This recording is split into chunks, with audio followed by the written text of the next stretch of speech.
Regarding आज यहाँ पर आए हैं। उनके पास जो विक्टिम्स है, मजलूम से उनके पास में बेचारे 3 बच्चे हैं, उनके 2 लड़कियाँ हैं और वो औरत भी बेवा हो चुकी है। तो उनसे मिले, साथ में कलेक्टर हमारे एसपी साहब वगैरह हैं। तो एक्चुअली बहुत दुख की बात है कि ऐसे इंसिडेंट्स नहीं होना चाहिए, लेकिन हुआ है। क्योंकि एक तो पुलिस को मारना नहीं चाहिए था, उनको कोई राइट्स नहीं है कि आपको चैन स्नैचिंग किया नहीं किया, वो भी प्रूफ नहीं है उनके पास।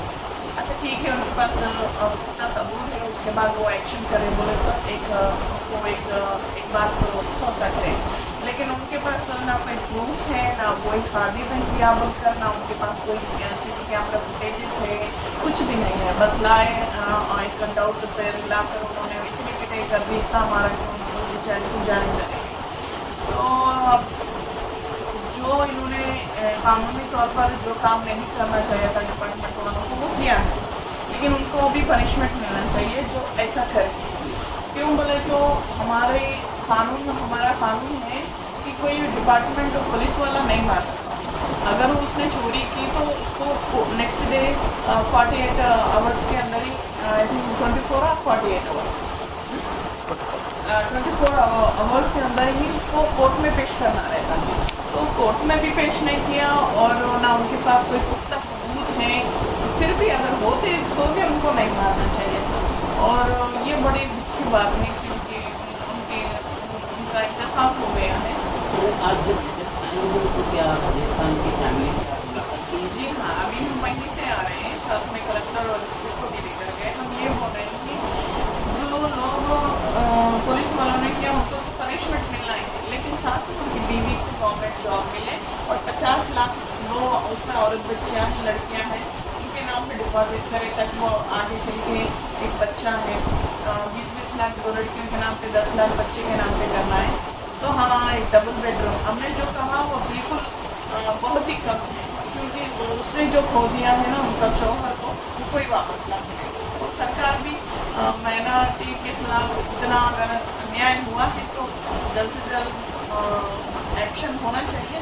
और कमीशन में हम बैठेंगे तब तक उनको इंसाफ नहीं मिलेगा, जब तक उनको सरकार की ओर से चेक और डबल बेडरूम नौकरी का कोई भरोसा कलेक्टर साहब नहीं देंगे तब तक यहाँ से।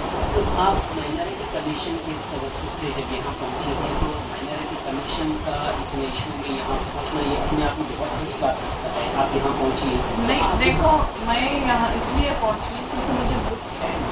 एक हमारा भाई का जो हमारा भाई है, हमारे में से ठीक है, लोग क्या अपनी ज़िंदगी गुजारा करने के लिए क्या क्या करते हैं। तो उनकी बीवी भी बोल रही थी कि हमने कहीं पर जगह नहीं मिली, किराए वाले घर मालकिन ने हमको निकाल दिया, तो हम 20 दिन चर्च में थे और हम पतंग बेचते हैं या अगरबत्ती बेचते हैं, ऐसे छोटे छोटे काम करने वाले। अब इतना तो उनका सहारा था ना, हम जाकर को नहीं देखते ना, उनकी 3 बच्ची बीवी को अब कोई तो देखते रहे। तो ये सरकार की जिम्मेदारी है कि वो तुरंत से तुरंत उनको मुआवजा।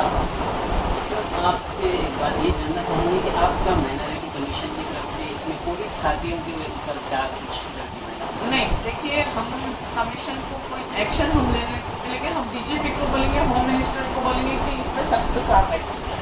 और हम अभी चाहते हैं फिलहाल कि उनको कंपनसेशन नौकरी मिले, बच्चों के नाम पर डिपॉजिट हो ताकि आगे चल कर उनको सुविधा कराना।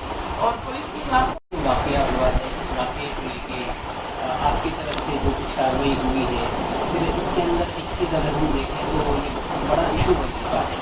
तो इसको कहीं ना कहीं जब माइनॉरिटी कमीशन आप एक इंसानियत के नाते आप यहाँ पहुँची है, आप इस बात का क्या आश्वासन दे सकती हैं कि इनके साथ इंसाफ होगा? नहीं, ज़रूर, इसलिए तो कमीशन यहाँ आया है। मैं आपको फिर दोहरा रही हूँ, जब तक हमारे कलेक्टर साहब उनको कंपनसेशन नहीं देते, डबल बेडरूम नहीं देते, उनको कुछ गवर्नमेंट जॉब का रास्ता नहीं बताते, मैं यहाँ से नहीं जाऊँगी। तो ये तो बहुत बड़ी बात है, कमीशन आता है यहाँ, हम इतना ग्राउंड लेवल में आया है, लेकिन मैं इंसाफ दिलाना चाहती हूँ। मेरे से मेरा जो पावर है उसको इस्तेमाल करके उन लोगों को, हमारे लोगों को इंसाफ, माइनॉरिटी माइनॉरिटी होने आपका बहुत बहुत शुक्रिया।